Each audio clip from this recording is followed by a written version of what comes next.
What's up, everybody? My name is Indy, and the gentleman next to me is Jay Powell from Powell Group Consulting, and welcome to Indie Game Business. Today, we've got Justin Berenbaum from Exola, and the title of this is How to Get Funding, Investments, and Publishing Your Indie Game.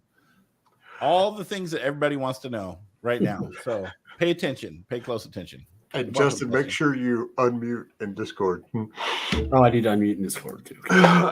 So, do we want to? Let's do.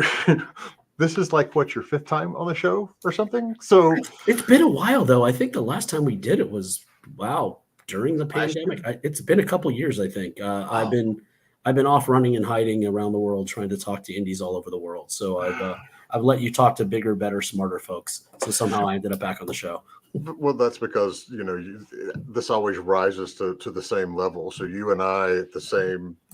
Surround yourself with other people that know a lot more, and that's what we do. So we can probably fast forward through the tell us how you got into the industry thing, because we've done that multiple times. Walk us through what you've been doing for the last couple of years at Exola, your role there, and all the wonderful stuff that you do for indies. Well, so I will say this, and I have to be, pretty honest. I am super lucky in the role that I have. I actually get paid to travel around the world and be an evangelist for indie games, not necessarily for Exola. That's a byproduct. My focus really has been for the last number of years is trying to educate folks on, I won't say what to pitch, but how to pitch, what investors are looking for, how to present information to them in a quick, easy process, how to set yourself up for success, how to build a business. A lot of the stuff they don't teach you anywhere or in school, and a lot of stuff that most developers just aren't good at, right? I can't make a game, but I know the business really well. I think a lot of people don't know the business. Unfortunately, one of the byproducts of being able to self-publish and digital distribution is that now devs need to know the business almost as well as investors or publishers just to be able to either launch their own game or get a deal. So I'm lucky that I spend a lot of time flying around the world, talking to folks, meeting with governments to evangelize our industry, meeting with devs to talk about their problems, issues, making friends all over the world, talking about how do we help more indie games get made. I think that's where all the creativity is. So like I said, I'm super lucky. Exola pays me to just travel around and try to help more great games get made. So that's kind of my main role. Of course, we're not that altruistic. We always want those indies to eventually use Exola if they can and will. But I'm not going to hide the elephant in the room, right? Like we are a corporation trying to make money. But that's it. I just got back from a rather lengthy trip. I was in I was going to say 8 plane flights, 7 hotels, 5 countries, 4 trade shows in 4 weeks. Holy crap, dude. Just got back from, I don't blame anybody but myself. I'm also old, so when I travel to Asia, it's much easier to stay there for a long time versus go and come back. I don't know if anybody's had that jet lag, but it's not nice. At least for me, it's about a 2-day penalty. So I went over, got to go to Indonesia, got to go to Malaysia. I was in Singapore, and then I was down at the first ever South by Southwest in Sydney, mostly focused on meeting with developers and indie developers. Got to spend some time with folks who run the events, got to spend time with the government, and in particular in Indonesia, got the opportunity to meet with a couple ministers and talk about some really cool stuff about how transforming their economy from a resource-based economy to a digital-based economy can actually help preserve the environment, because it's a huge issue over there. Had a great half-day meeting on a private island. Somehow I finagled my way onto the island, and we just sat around and talked about how do we help the economy move over to be more sustainable by using games, which is one of those conversations, if you'd asked me 30 years ago, I would have never imagined having. Is it weird? Because I've been in these conversations with not just government types, but the high up government types, the directors of finance, and it's not a world that we typically run in. Is it still a little bit unusual when all these people show up in suits and they don't necessarily understand everything that we do, that we're like, oh yeah, we're the cool kids in the room? Well, I can't say I've ever been called the cool kid, except maybe when I was a DJ 35 years ago. But even then I wasn't that cool. The thing I think it's interesting is that now that games have been so much more widely accepted, and we can go back to ancient times when you and I started in the industry, and there was a fight for games even to exist. We got labeled as porn by the government. They tried to ban us, all kinds of stuff. It's very interesting, and I think the pandemic has done a lot, especially in emerging markets, for making gaming okay. Especially in places in Southeast Asia, Indonesia maybe not so much, but some of these countries, India in particular, where before, if you were in gaming, you were kind of an outcast. You were looked at as somebody who couldn't make it in the real world. And the pandemic changed a lot of that. So it's interesting meeting with a lot of these government types. Every country is very different. Indonesia was really interesting because they weren't all in suits. They were dressed nicely, but they weren't all in suits. They were pretty laid back. We had a very casual, kind of open conversation. They were super interested in hearing things. I think they all realized just how much money gaming can bring, not just money, but jobs, educational opportunities, and the opportunity to keep their best and brightest in the country. I think that's one of the things a lot of these emerging markets are really interested in, because their best and brightest are in a hurry to leave the country and go where the opportunities are.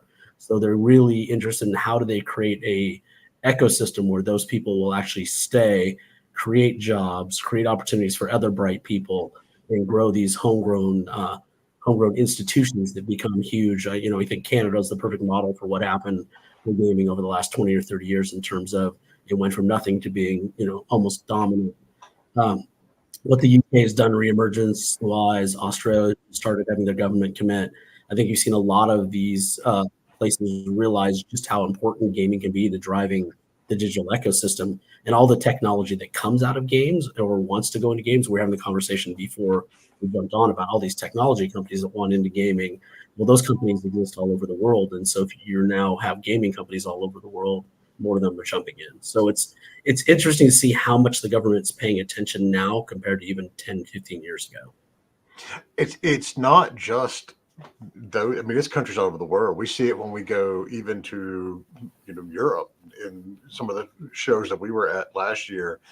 It's not uncommon at all to get that comment from the politicians that we didn't realize how much money was in this, how much opportunity was here, because like you said, in many cases we're still looked at as well, that's a kid's thing and it's not real, and grown-ups don't work in that space. But like you said, with the pandemic and every other industry starts faltering, and us and liquor are blowing up through the roof. That's so in North Carolina. I'm just gonna say correlation is not causation, so we can't. No, it's not, but it ain't far off. In North Carolina, so our liquor stores are actually owned by the government. So you can't go into like a grocery store and get a bottle of Jack Daniels. Coincidentally, when they started declaring, which business could stay open because they were emergency or mandatory or whatever the word they used for it, all the liquor stores made the list. So you might not have been able to get cereal or something, during the lockdown here in North Carolina, but you could go get you a fifth of gin. I mean, that's perfectly essential. That was the word they used. I would call it priorities. It was an essential business. All right. So since we're talking about a lot of the growth that we've seen in the industry, we're also over the last 6 months, and especially since the notorious Embracer speech, we're seeing a bit of the hangover and the backlash from all that growth and explosion and all that sort of stuff. What is the current state of investment in the industry? Well, I don't think it's going to come to a surprise to anybody who's listening or comes later. I mean, it's slow. It's slowed dramatically. I think it's going to stay slow. If I pull out my crystal ball, it's going to stay slow for another 6 to 8 months minimum. I think you'll start seeing a lot more talking going on in February at events like DICE and, of course, GDC. I feel like almost everybody now is still kind of looking, but it feels like people are literally shutting down, kind of accepting new stuff for the rest of the year already, and we're not even in November. I think things started slowing down at the beginning of the year. Anybody who was out pitching or looking for funding realized that. There's a couple big side effects, and I think sometimes people don't delve in deep enough. One is that because of the boom in 2020 and the carryover into 2021, a lot of new games got signed by a lot of publishers and investors. Sometimes a lot of that was done without the proper due diligence, because you couldn't meet with people in person, because everybody was desperate. The market was growing so fast. Everybody needed to make sure there was enough content. I think a lot of people overbought content, just like people overhired. I'm not making excuses for all of the ridiculous layoffs and everything going on in the industry right now. That's not the excuse, but I think it's definitely been a correction that people aren't talking about as much as maybe they should.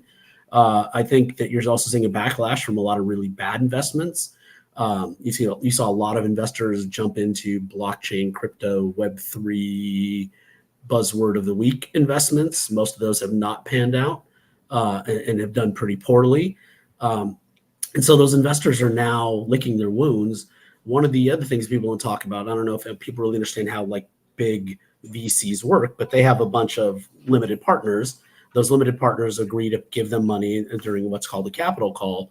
Well, in the past, they would do a capital call and all the investors would send in the money and then the funds would go invest it.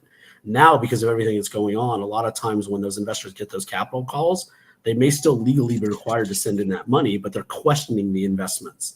They're now second guessing the VCs a little bit, which is actually even slowing down the process more. The VCs are even more cautious about what they even bring to their investors because they obviously don't want to be questioned. So everything's just ground to a halt. Deals that would normally take 1 to 3 months or 3 to 9 months or even longer. I think that's going to continue. There's still a few folks out there signing games, but unfortunately, it's going to be tough until mid next year when I think everybody looks at their slates and goes, okay, we don't have anything for maybe 2025 and 26. But most people I know that I talk to, they still have full slates for 24. So they're not necessarily looking for stuff shipping in the next 12 months because they've still got stuff they signed from a year or two ago. I think the panic will set in the second half of last year, and I've seen it before. I saw it in 2014, 2015. I saw it in 2008, saw it in 2000. That everybody goes into hibernation, and all of a sudden, oh God, we've got no titles shipping in the second half of 2026, and there's a panic. I think in the meantime, developers are going to be forced to get really creative. They're going to have to get better at self-publishing, self-promoting, self-marketing. They're going to have to get better at planning and better at running businesses than they ever have been if they want to survive. It's the nature of things. How many 12,000 games on Steam this year? I forget the exact percentage. Simon Careless from Game Discover doesn't that actually make any more than $1,000, and that's not getting any better. So I think some of it's just sheer volume. So what I agree with you 100%. I will say that we're still seeing a decent amount of funding from investors and publishers right now. It's obviously not where it was, but it's not a complete drought. But no, not completely, but it's slowed down significantly. But you brought up an excellent point, and I want to dive into this a little bit because it frustrates the shit out of me. You're right.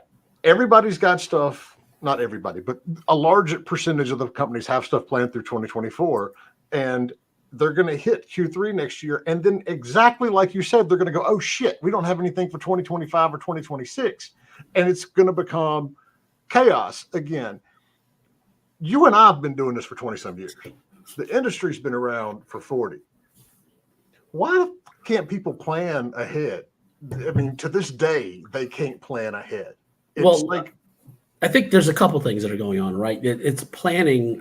Some of it is classic. I call it corporate sphincter tightening, corporate panic, corporate missteps. And then also, let's be clear, some of it's just pure corporate overspending, right? A lot of these companies, publishers, investors overspent on stuff in 2021 in particular, in the rush to get a bunch more content because of the success, the pandemic and all.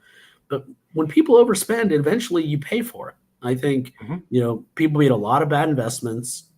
People overpaid for those investments. And I'm not necessarily blaming indies. I think indies are the unfortunate side effect of people investing too much in big projects that weren't going to succeed. And I don't know how much we want to get into, multiples and valuations of studios.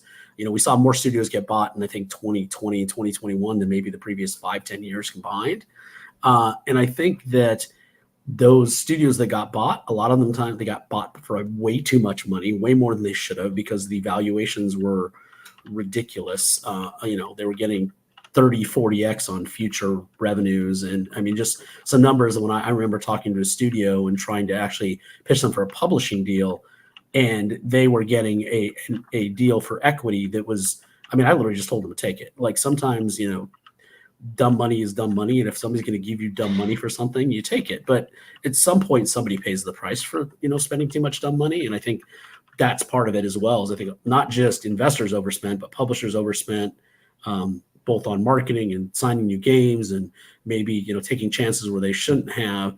And so the belt tightening is going on. And unfortunately, it's always a pendulum, right? It never seems to sit in the middle. It's not even a little bit in the middle. It always seems to swing to extremes. And I think we've hit that extreme. I think also a lot of people just aren't sure where the markets are going. And I do think the panic's a little unjustified. It's not like the market's down 20, 30%. Well, we were down 3% last year. Yeah. 4%. And some of that, if you take into, factor the abnormal growth in 20 and 2021, it's really, it's still the compound adjusted growth rate of the industry is still going up. I just think that you get too much money going into too many places where it shouldn't. And now it's going to be tight. And I think, the money doesn't grow on trees unless you're the US government, and then they just seem to print it and just jack up inflation. But, somewhere down the line, you pay for it, right? Like, I don't know about you, but if I spend too much money this month, I'm not going to be able to go out as much next month. And I think that's also what happened. Oh, we can't do that debt ceiling shit where we just decide to give ourselves more credit. Is that not how it works? I think if you have really good lawyers, you might be able to get away with it. Oh, already had a couple of good questions coming in. Love this one. Jason on LinkedIn says, do you think Microsoft overspent with Activision? Oh God, how much trouble do I want to get myself in here? Look, man, if you get fired, I got openings. We're all good. You can come over here to this side of the table. I don't think I'll get fired from Exola. I might burn some bridges later. So look, I think overpay is relative. There is a lot of questions about that deal. I will say this, and no qualms about it. I don't know. Bobby Kotick should also be titled a magician, no matter what you want to call him. Everybody stopped talking about all of the harassment stuff and everything else that went on. And everybody for the last year and a half, all they've been talking about is the acquisition. I don't know what happens to Bobby now. He rides off into the sunset with his $500 million, or he sticks around. I don't know. I think overpay is relative. I actually don't think they did, and here's why.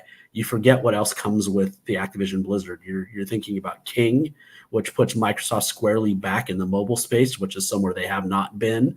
Now imagine all of the Microsoft IPs now running through the King machine, and all those games now being pumped out by King and some of the other stuff. I think that strategically there's so much going on. Let's not forget about the Activision catalog, which even they don't realize how many games they have in their catalog. I used to do all the outbound licensing for them, and their catalog is huge. All those games, past, present, future, can now go into the Xbox Game Pass library. All kinds. So I actually don't think they overpaid. I will say my initial gut reaction when that amount came through, I thought they significantly overpaid given what had happened to Activision's stock price. But the folks at Microsoft, and especially, Matt and those guys, they're super smart. They took a look at this. They knew the stock price had been hammered because of all the bad news, and that it had been hammered worse than it probably should have been. So I think it was great. Now, I think some of the concessions they had to give in Europe with the streaming and some other stuff seemed a little weird. Sure. I'm more concerned about why our government didn't get involved in the Ticketmaster deal than why the government got involved in the Activision Blizzard. And let's be clear, Sony PlayStation is still bigger and generates more revenue than the combined Microsoft, Activision Blizzard, Bethesda behemoth. So while those concerns are somewhat valid, I'm not as concerned about that. I just want to see more great games coming out of them, and if some of their catalog gets revived. So I guess the long answer to the question, do they overpay? I don't think so. You're not going to be able to tell for a while. Depends on the synergies and how they integrate. But I think that deal, just you factor in King and some of the other things, will pay itself off pretty quickly. It's a great question, though.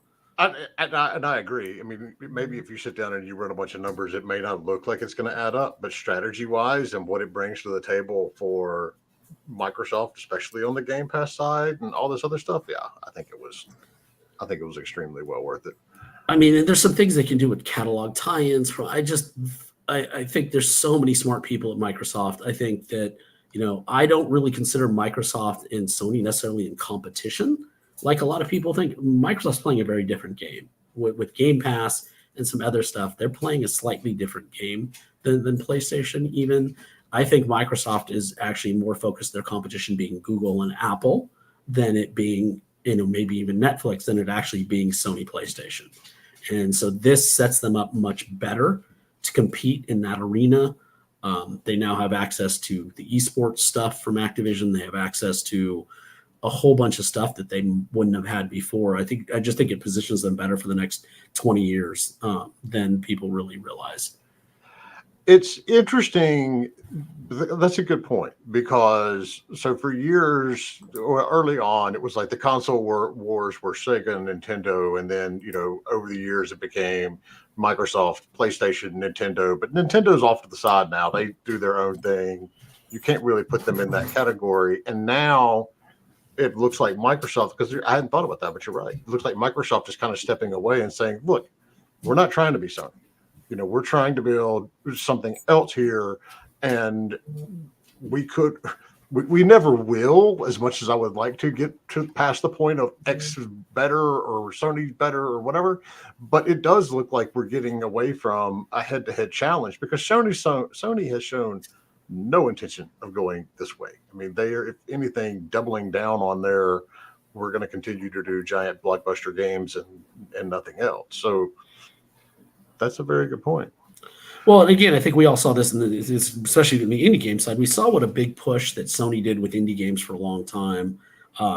We had some friends over there for a long time that were doing some great stuff with indie games, PlayStation, especially around PlayStation 3 and into PlayStation 4. Shout out to Adam Boyes, who's over at Iron Galaxy now. I mean, he did some amazing stuff at Sony in pushing indies and driving them forward. And then, he left and a few things changed, and you've got some great people over there now, Christian Svensson and some other folks that are doing stuff for indies. But I feel like they're fighting against the big corporate machine that is so focused on AAA.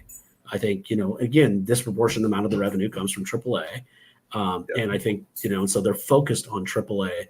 So I think some of that, you've seen that lately, that there's not been much support for indies, where I feel like Microsoft's been much more consistent over the last 10 years. Again, big shout out to Chris Charla, ID at Xbox, and the rest of his team over there. But I feel like Microsoft's been really consistent about their support for indies, the different programs. You can argue the pros and cons of Game Pass and whether or not that's really good for indies, yada, yada, yada, and what models. But the reality is, I feel like, Sony has kind of done a bit of a Matador approach off and on. I think they're trying to get back into indies again. Microsoft's been way more consistent with it. And so I feel like, again, they're just different set of strategies. I'm not sure exactly when Microsoft made a decision not to necessarily compete with Sony. I think they did a great job of letting everybody think they're directly competing with Sony for a number of years. But if you look over the last 5-6 years and some of the strategic moves they made with some of the acquisitions, some of the focus on the content, and even, Game Pass, before it was Xbox Live and Xbox Live Gold, whatever, they've been transitioning this way for quite some time. Yeah, they have. All right, so we have like a slew of good questions in here. So all that we can do it rapid fire. I'll try to keep my answer shorter. Well, I mean, all the planning that we did 10 minutes ago about we're going to talk about this probably just got thrown out the window. Which is fine, by the way. This is the way. Like, I love these kind of just freeform AMAs. It's way more fun. I do too. It's a lot easier too. So Amber on YouTube says, so for a better chance of getting signed with a publisher, should we focus more on a successful Kickstarter for funding to go full time? Will a publisher be more likely to partner then? Oh, that is a great question. Amber, I'm going to give you a really important word of caution. Kickstarter can be the best thing or the worst thing ever for a game. I will guarantee you, if it's done wrong, it will absolutely kill the game. I don't know how many times, and Jay, maybe you can tell me, how many times you've seen a game fail on Kickstarter and then never go on to get funding. One of the first things a publisher does when they get a pitch in, they do a Google search on the name of the game, and they will do a Google search on the studio. And the first things that come up are, articles. Almost always the first thing that comes up is if there was a Kickstarter or not, and it failed. I will always urge folks to be super cautious with early access and Kickstarter. Most of the successful Kickstarters I know now, those games would have been made already. And they were done more for marketing purposes than they were to get funded. So just be very careful about your strategy. Anya Combs, who's over at BackerKit now, who used to be at Kickstarter and run the indie game stuff, look her up. It's ANYA, then COMBS. She has a bunch of great talks on how to do a successful Kickstarter, what it takes to be successful, and all that. And most of it comes down to you need to have the game far enough along where you actually have a great demo. You need to have a whole plan. It becomes a full-time job, both a month before the Kickstarter, during the Kickstarter, and after the Kickstarter. So I'm never saying don't do it, but just realize that it's going to be a 3-month full-time commitment. And if you don't already have a community built, you better build one first before you start your Kickstarter. You're going to fail pretty quickly. So make sure that you've done all of the homework. Anya is way smarter at this stuff than I am. But I will say that it is a very dangerous game. I can tell you that I've never signed a game after I've seen that it's had a failed Kickstarter. And several of Anja's talks are actually on our YouTube page at conferences and sessions that we had on here. The thing that always stood out to me, she said, 85% of your revenue from a Kickstarter is going to come from your existing community. So if you don't already have that, no, don't. And Justin's right. I don't think it's always fair that, well, I mean, life's not fair, but that publishers will turn down a game just because it failed on Kickstarter. Because I have these arguments when we're in greenlight meetings with publishers and investors. It's the same reason they'll say, well, the first game they didn't sell very well when they self-published it. It's, well, yes, because they're developers. They don't understand, a lot of times marketing and how to do all this stuff. That's why they need help. But end result is, yes, if you have a failed Kickstarter, your publishers aren't going to take the time to go into the who's and whys and hows, you failed. Well, they're just going to look at it and go, you failed. So I'm going to say newsflash in case people aren't realizing. I'm actually working on a new talk called Uncomfortable Truths. It's going to be a while before it's done, where I'm going to kind of lay out a bunch of stuff in the industry that you thought you knew, but maybe didn't. And one of those is, let me tell you, publishers and investors are chicken. We are absolutely chicken. And so one of the first things we do is look for external validation, both on a studio and on a game. This is why I always tell developers in your pitch, if you've got any awards, if you've got a community, anything that shows you have external validation for that game helps me make a decision. Just to say I'm the lone scout. I get a game in, I'm looking at the game, and I've gotten 20 games this week. One of the biggest things that can help that stand out is they already have a community. I don't care how big it is, but they have a community. They've already won some awards from going to events. Anything that provides external validation that when I bring this to the rest of the team shows I'm not the only one that likes it, right? So there's internal credibility. So it's my credibility when I bring a game to the rest of the team saying, hey, team, let's check this out, right? That internal credibility goes up if it's already got some backing. So even if the rest of the team hates it, I'm like, well, there's a community for it. So obviously there's a potential audience. So there's internal credibility. Then there's the larger credibility of the fact that now I know I have a community to latch onto. I know there's some people I like the game. I can use that to help target and figure out how to grow the community. So one of the things that publishers aren't good at is starting and developing communities. What they're better at is taking the community you already built and helping you reach more of those people. So if you don't know who your community is and you haven't started building it, it's really hard for a publisher or investor to go, well, gee, I'm going to sign this game and go build their community from scratch. And on the thing you mentioned about, well, their first game maybe didn't sell well. This is why I'm super careful about this. Couple things, right? I would rather sign with the developer that launched a game that maybe didn't sell well than a developer that's never launched a game. And that goes down to the fact that, 80% of the work is the last 20% before you ship. And then as Mike Tyson says, everybody has a plan until they get punched in the mouth. And launching your first game is getting punched in the mouth. And it's much easier to put your faith and trust in somebody who's been punched in the mouth once and knows how to get back up than it's somebody who hasn't. So a lot of times when I see a developer maybe didn't have commercial success, they had some critical success. The community liked the game. The reviews are pretty solid. So then I know they know how to make a good game. That solving for sales is a little easier than solving for quality and the ability to ship. All right, let me answer a quick one before we go on, because it's not something we're going to dive into. So Aurora says, are there publishers that might be less desirable to work with? So you might want to avoid? Or the short answer is yes, but we're not going to go into it. We're not going to start naming names today. But Well, I will search. say do your Google search. And you will absolutely find out.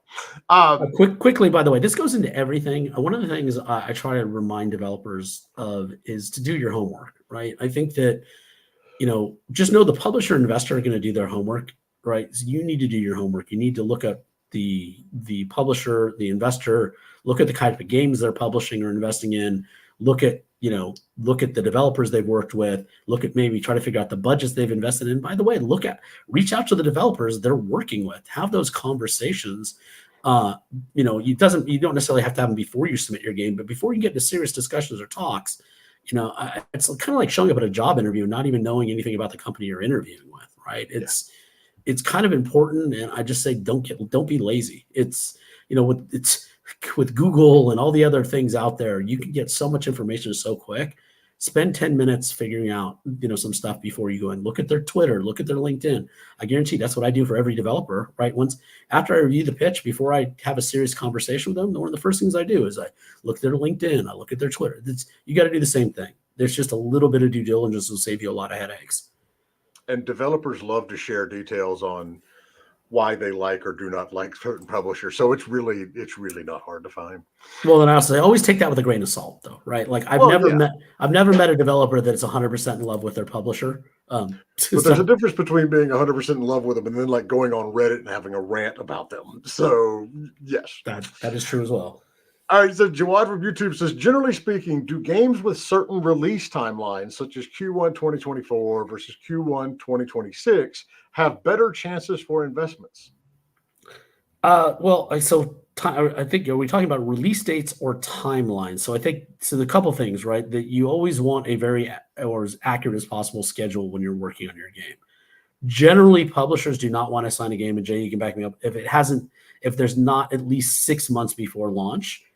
It's really hard to find a publisher because the publisher needs time to assign a producer, assign PR, assign marketing, build a strategy, build a plan, figure out launch windows.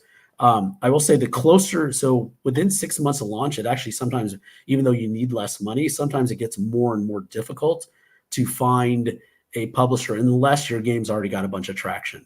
And at that point, you're just needing extra money for PR and marketing and maybe just to finish the game. Then sometimes, yes, again, it goes about size of community. But most publishers I talk to want a game that's at least 6 months. The general window is 2 years to 6 months before launch, sometimes longer. We know dev cycles change. I would urge you, if you're an indie dev and you're spending more than 24 months on dev, I don't know how you're going to stay afloat that long. More power to you. But I would say most of the games that I've signed over the last 20 years have been, 12 months to 36 months is the general window. And then it really is about the time where you are and the time you're presenting it and having an accurate of when it started, where you're at, and when you expect it to be done. All right. So from LinkedIn, Saudi Arabia has made a big commitment to invest billions in gaming over the next 10 years, similar to Dubai's commitment to create a regional technology hub looking to establish 30,000 new jobs. Do you see this new and unique regional commitments can create unique shifts in the gaming sector? Yes and no. And let me clarify. Yes is anytime a government's going to make that kind of commitment and that long of a commitment, this is where I need to make a very clear distinction. One of the problems with most governments is they make 2-year commitments because those people have to be reelected. And so they want to see results in 2 years. And we know to establish any industry, it's a 5 to 10 year thing. And Jay's laughing in the background, I'm sure, because he knows this, because he's talked to a lot of governments about this too. A lot of these politicians I've met with come in, they go, have all these grand ideas, they want to support gaming. And then 2 years later, they leave and somebody else comes in and they're not interested, or everything changes and things fall apart. I've seen that in a lot of governments. Now, when you have a government and or the country make a commitment, like I've seen UAE, Dubai, Saudi Arabia in particular, that changes the game, because that commitment allows these things to grow, foster, and mature. One of the things I will caution of is that it is hard to create that growth organically. And what I mean by that is I don't know how they're going to get enough talented homegrown people in that short of a time to really build out the ecosystem like that. They were smart in finding Savvy Group. Savvy obviously has made some acquisitions. The trouble is that, by nature, most developers aren't going to relocate. Matter of fact, almost any developer I've been a part of an acquisition or purchase of almost never relocates. Even, when I was at Activision, we purchased studios in LA. They wouldn't relocate to different locations in LA. Imagine how difficult it's going to be. You're going to go buy a 30, 40 person studio in Wisconsin. Trying to get those people to move to Saudi Arabia is probably not going to happen. So I think what's going to happen first is you're going to have companies like Savvy go buy big publishers or big developers and then start building the talent to support those folks internally and homegrown. I think they're also doing some smart things with the educational cycle and building those out. But one of the things they have to do is launch some small indie publishers. So sure, you have the big ones like Savvy, all that, but they need to get, I guess, strategic about either buying or starting some smaller indie publishers that can focus on helping these student games, some of these smaller things emerge out of the market and grow. Because ultimately, long term, that's the only way you're going to actually build a development hub, unless you can convince a huge company like an Activision or Ubisoft and EA to move a bunch of people there, which again, I don't know how you do it. Okay. Convincing Ubisoft to move a bunch of people to Canada was not as difficult as trying to convince Ubisoft to put 1,000 people in Dubai or in Saudi Arabia. All right, so you're dead on, exactly right, because 2 days ago, that's exactly what happened. So they announced one of the French indie studios is moving to Saudi Arabia because you can't just like organically grow this stuff quickly. And so they've paid this studio to pack up everything, move to Saudi Arabia, and of course the studio is catching flack for it online, but that is the only way they're going to do it, and that is exactly what they're doing. They're paying enough people to uproot their entire, but that's going to be a very limited number of developers that are willing to do that. Well, and again, and honestly, it's going to be short-lived too, because those people are going to go over, unless they're not going to suffer from culture shock and everything else, right? And depending on how big it is and how many, I get it if it's a bunch of young single men and women that are doing it, but if anybody's older, has kids, whatever else, you're uprooting everything in the entire studio. It's just tough. I think you can do it for a few small indies. I just question how long those people are actually going to stay in the country before they're just like, they're out. I think you can do that. I think the other thing you can do, and one of the things I'm actually impressed by, is they're spending a lot of time and money building out these educational institutions. I know that one of the divisions of Savvy is very much focused on this. And then, training these people. Now, the trick, though, is, again, how do you keep those people from leaving the country and going to work for somebody in Europe or somebody in the U.S. if they're super talented?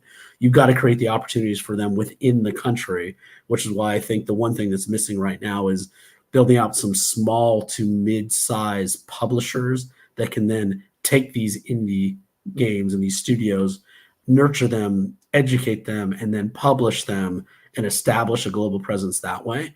I don't think you can just do it purely by acquisition. I think it's got to be a combination. So I would not be surprised to see, in addition to Savvy being this huge conglomerate and publisher, I wouldn't be surprised to see maybe them spinning out some smaller indie-focused publishing houses to then take this homegrown content and try to level it up. And we know it won't be the first set of releases from these companies. It'll be the second, third, or fourth where they might find some success. But my firm belief, and I think Xsola's belief, and one of the reasons I love my job here, is that we all believe the next, the big AAA companies of today, the next enterprise companies of today are the indie, or tomorrow are the indies of today. And I think we've seen that time and time again. And I think that's the only way they're going to be able to sustain the growth over there. Without just overpaying and then having people leave every couple of years. Yeah, because it doesn't necessarily do you a lot of good to bring in the young folks. Yes, you'll get warm bodies and they're a little more advanced than the folks that you may have now, but it's the old people like us that have been doing this for so long that you need to have over there. And we're much harder to move, much less keep in one spot. So I think the other option is to open these studios and then move people over there for periods of time, right? Like I know folks that have gone over for 3 months at a time, and or maybe it's 1 month on, 1 month off for a year or two. I think that's another way to do it. But but you got to have the talent base in there for them to be like, if you're going to go hire, some senior level designer who's been doing this for 20 years and have him come over there and help design a game, he's got to have the talent there that he can work with to help design that game. So look, I think here's the thing. When you got that kind of money and you have that commitment, what they talked about, they're aiming for 2030. You're talking about a 7+ year commitment that started a year or two ago. So more like a 10-year commitment. I think you can make it work. I think they've got some really smart people doing some really good stuff. And they've got, again, when you have enough time and money, you can figure almost anything out. So they will make it work. It will change the ecosystem. But let's also be clear, a lot of it has to do with the size of the market. So many people there are now playing games that maybe a decade ago weren't. So the opportunity of the size of the market, just like in other places like Indonesia and Thailand, is also helping grow that market. Because when all of a sudden the ecosystem in that territory is vibrant enough and has enough money coming into it to support it, then you have more developers spin up because they want to go with what they know. And I think that's what will also happen, but it takes a shift. So from LinkedIn, it seems now we've got such a big gap between fewer big publishers and the other companies. How do you see all this impacting the single A and AA companies? Look, I think it's always been this way. It's a traditional cycle. I think we saw this, back in the early 2000s. There was this, it was only AAA, and then all of a sudden you had all these, mid tiers, and then all of a sudden there was all these acquisitions, and especially after the economy tanked in 2008, 2009, and then you saw the rise of these indies and these indie publishers, and some of these became mid tier, the Raw Furies and the Team 17s and the 505s. And all these people spun up and started doing plug-in digital, and the list goes on, who, people hadn't even heard of before. And now these are all mid-tier, pretty decent publishers. I think that's cyclical as usual. I think there is a bigger gap, right? You've got these huge AAAs, and then you've got the small indie. I will say there are more indie and mid-tier publishers now than there ever have been. Obviously, some of those are going to go away. It's impossible for the market to support them all.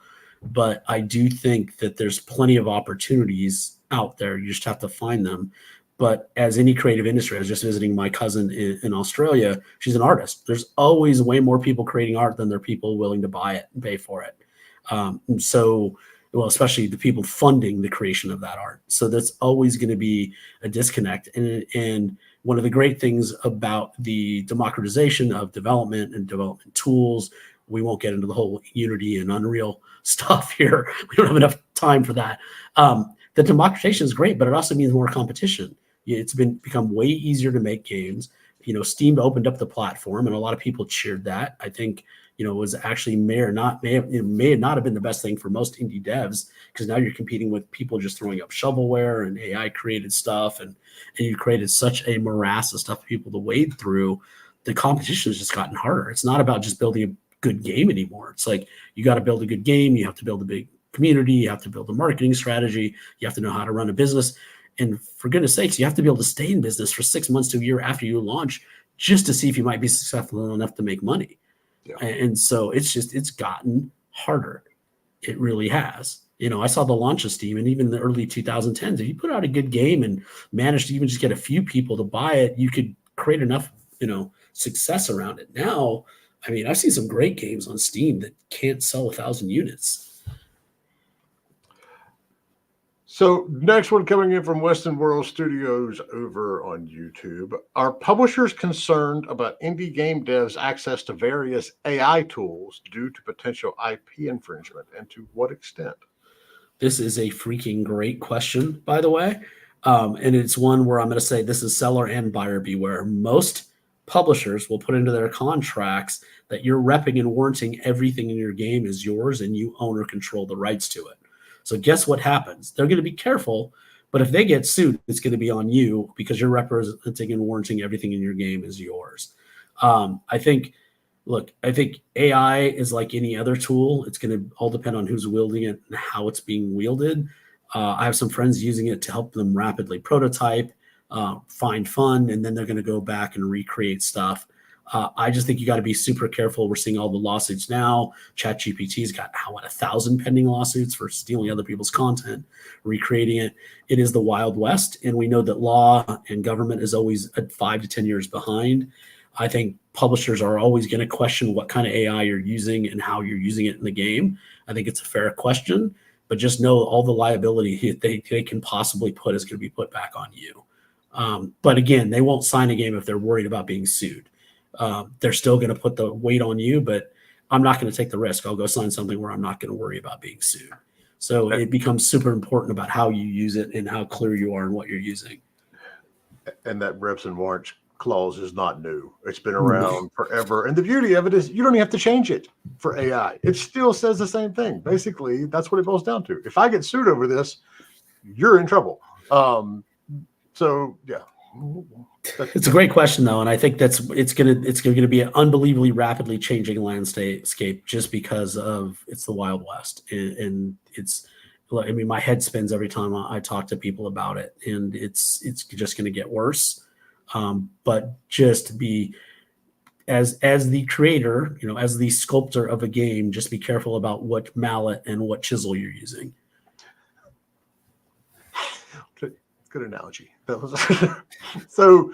Amber on YouTube, how can I make sure that I ask for the right amount of money to not only pay myself to cover bills while working full time, but also pay contractors? Publishers want a list of expected expenses, right? So yeah, there's production plans. There's some ones public out there. You should make sure that there's some great examples of how to project schedule and plan and budget. One of the things I remind developers is there's this expression in the investment industry, and I was in this ages ago. It's called pay yourself first, right? And when you're coming to pitch me your project, what I want to see in the budget is I want to see total budget, how much you've spent to date, so I know how much you've already invested, and how much you need to finish the game. But coming into what you need to finish the game is I expect you to be paying yourself a reasonable salary based on your location and experience. I expect you to be paying your team a reasonable salary based on location and experience. And if you know you need to have contractors, that should be built into the budget as well. When I talk about running a business, and this is the hardest thing, is I can't trust you with my money if I don't believe you know how to run a business. And if you can't budget properly and schedule properly, which are two of the most important fundamentals of running a business, then I can't give you money. So it becomes super important that you plan this stuff out. There's some very simple spreadsheets you can use.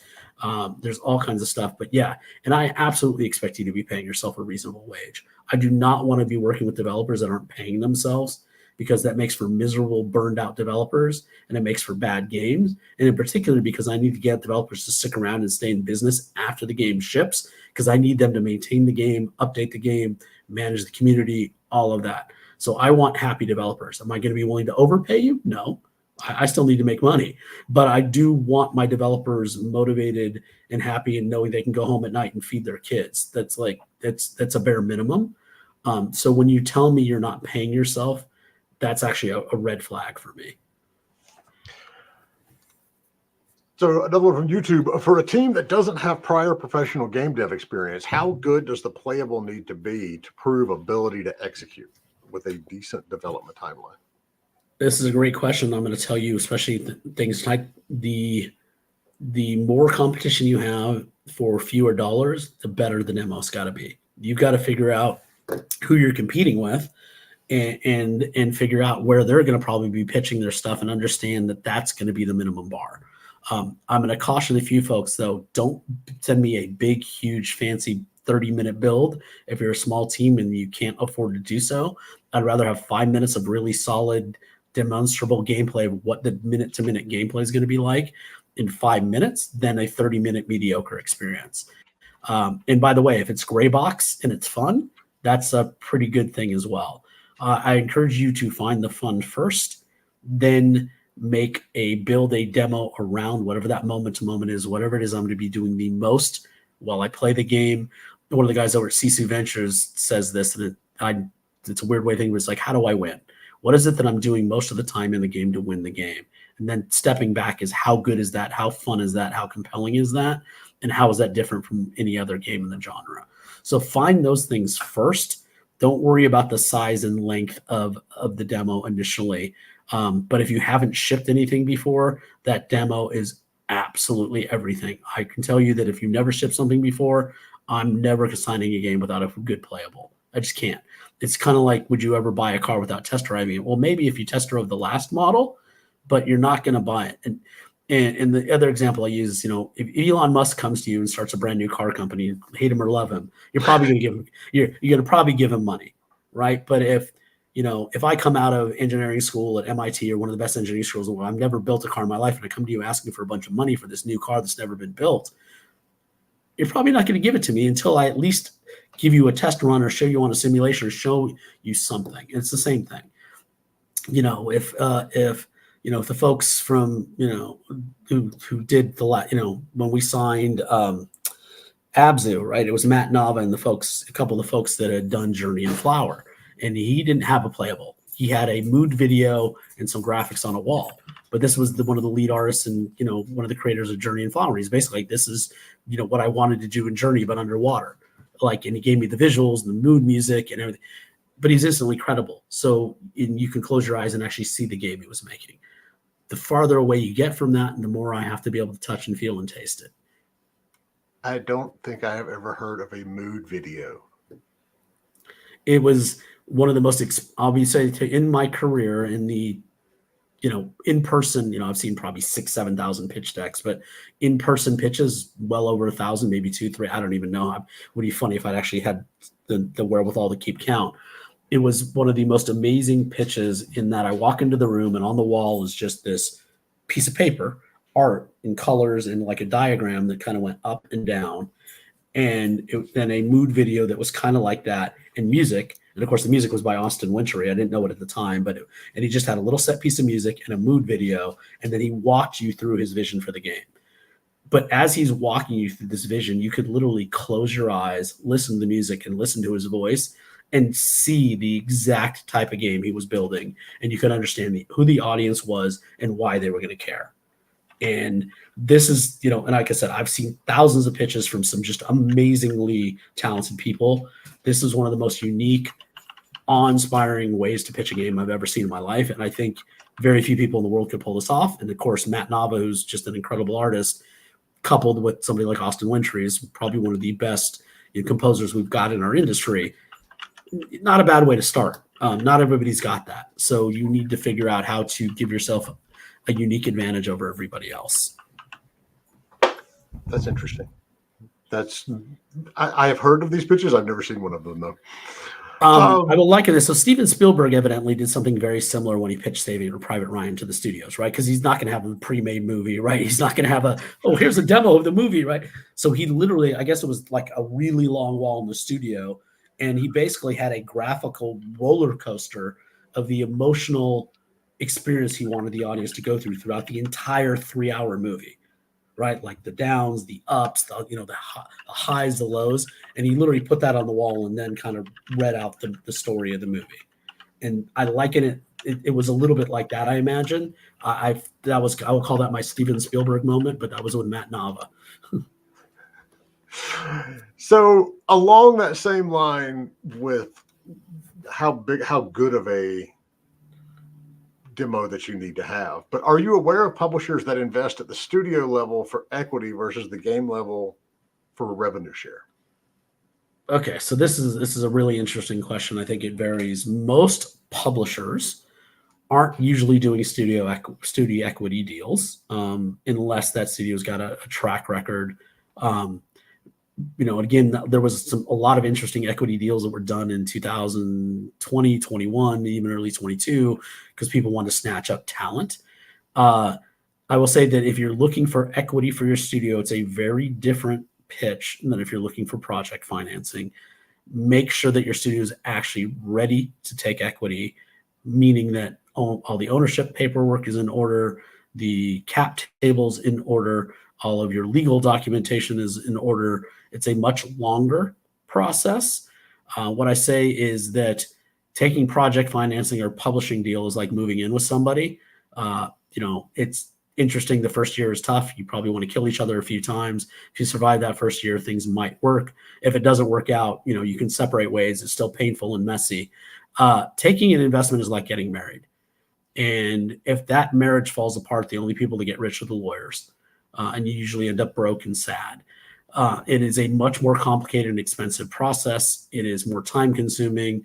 And most people that are doing equity investments are looking for hockey stick growth. It's not the current game you're working on. It's what the next 2, 3, 4, 5 games the studio is going to work on beyond just this game, unless you have such a huge hit. So you got to make sure you understand the difference between the two and the strings that come attached with both. Most publishers I know are not building equity deals with the first time they talk to a developer, or the first deal they do with the developer. Sometimes the second deals will do that. You have companies like Tencent, which isn't really doing publishing. They're doing investing, and they'll take minority stakes in exchange for the publishing rights. There are folks out there doing that. There's Kepler Interactive, which used to be, why am I blanking on them now? They used to be another investor, Kowloon Knights, who's morphed into now doing some publishing and investing. So they're basically becoming the publishers for all the studios they're investing in. Not all of them, but most of them. So you've seen some hybrids now. Most VCs do equity. Most publishers do project. There's back and forth. There's some both. Make sure, first and foremost, you have a really good game attorney, whether you're looking for project financing or equity, but equity deals are a little different. You got to make sure that you have your ducks in a row very specifically. And even if you're pitching a game to both, it becomes more about the studio than the game. If you're looking for equity, if you're looking for project financing, it's all about the game and then a belief that the studio can deliver the game.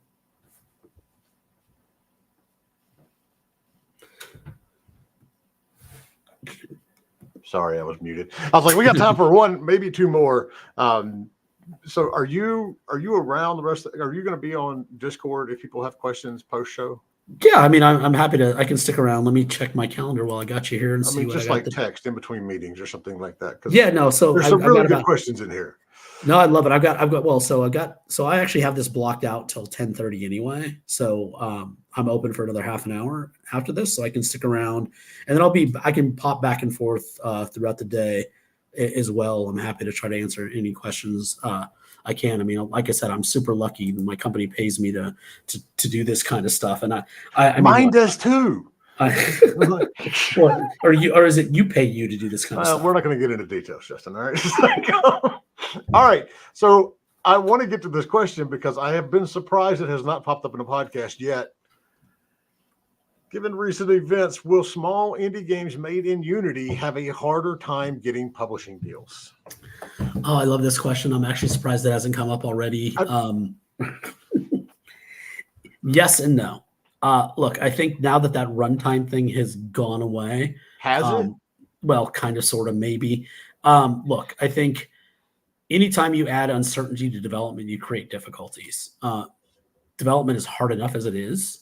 I have a lot of friends over at Unity, by the way, and I'm not going to name names. I actually got to hang out with one of them in Asia, and I had to buy the guy more beers than I care to think about because of just the misery he was suffering from what that poor company did to them and all the heat he's taking. Let's be clear. Making game engines is really effing hard and really expensive. You know, to my understanding, Epic with Unreal is actually not making money on the engine at all.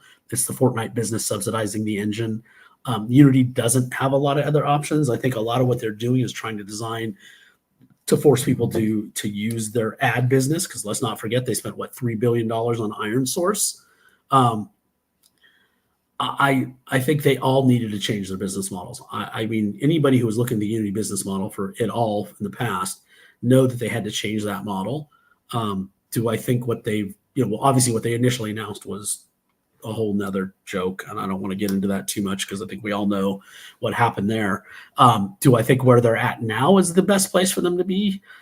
Probably not. I don't know where they're going to end up. So it does add a level of, I guess, questioning or doubt to it. I would caution that anybody who's making a mobile free-to-play game, period, from an indie studio, you better do a very careful evaluation. Look at the top 200. I don't remember the last time a indie mobile game made it into the top 200, even after finding a publisher. So that's an awfully dangerous place to be. I think you got to do the math. This goes back into the business. You need to map out some assumptions. You sell 50,000 units, you sell 100, you sell 500, you sell 1 million. You should be doing your forward forecasts anyway. Then you should be figuring out how much that engine is going to cost you. If it's, if it's Unreal and you're not paying for the first 1 million, but then it's 5% of gross, figure out what that's going to look like. If it's Unity, you got to do some rough numbers and figure out how that affects your numbers. So yeah, I can tell you that when that was first announced, I know every publisher I talked to was like, oh, you're going to hold off on all Unity games for a little bit till this settles. I don't think it's discouraging folks, but it definitely changes the math slightly. So you need to make sure you know the math. I love the news that came out this week that through some of the backdoor channels, we're starting to see what was going on behind the scenes. And apparently one of the publishers picked up the phone and called Unity and told John directly, fuck you, we're not paying. Yeah. So here's the question I have, and I know this is off topic, so we'll go over time. But like, did they talk to the first parties? Did they talk to Microsoft and Nintendo or Sony about this? Like, well, it's a little bit rhetorical, but I'm like, do you actually think they were going to pay you for this stuff? Did you? Because let's be clear, and I without giving away the secret sauce, right? Unreal has a relationship, and I think Unity used to, with all the majors. And so, here's the thing: is if you screw around with Unreal and you owe them money and you don't pay them, they can go to Sony or Microsoft or Nintendo and tell them to stop putting your game up. They can literally have it taken down, right? Unity, if they pulled this move, I don't know if they had the same agreement from Sony, Microsoft, and Nintendo. I can actually almost guarantee you they didn't. So I don't know how they were going to enforce this, especially after the fact. This is like retroactive.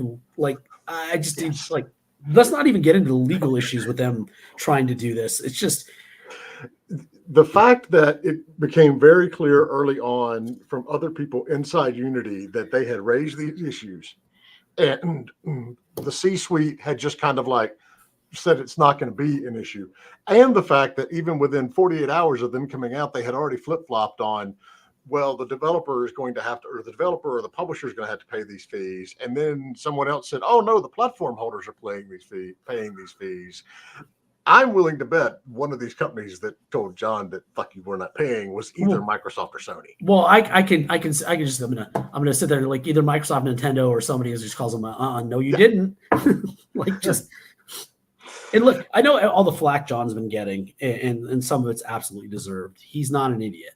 There's a lot that happened behind the scenes here that we don't know, and I'm looking forward to hearing some of this come out. And obviously, I know more than I probably should, and a lot that I can't talk about. Let's also understand that he was the scapegoat in this and was forced out. I'm sure that there's a lot. Again, I'm going to go back. I'm going to say one name and one name only. Iron Source. Do your homework on Iron Source and then come back to me. See, I don't think you get to claim as a scapegoat when you're the CEO of a company that size. You put yourself there. Okay, yes, but how about this? He ended up being the sacrificial lamb. Maybe not the scapegoat. I'll give you that one. All right, so we're at time, but I want to make sure we get you covered here, Justin. Tell us all the cool shit that's coming from Exola and how it's going to help indie devs before we bounce out of here. And then Justin will be around on Discord as well to answer some of these questions we didn't get to. So first and foremost, I remind everybody that one of the pleasures I've had over the last 4+ years at Exola is building out something called Xsolla Funding Club.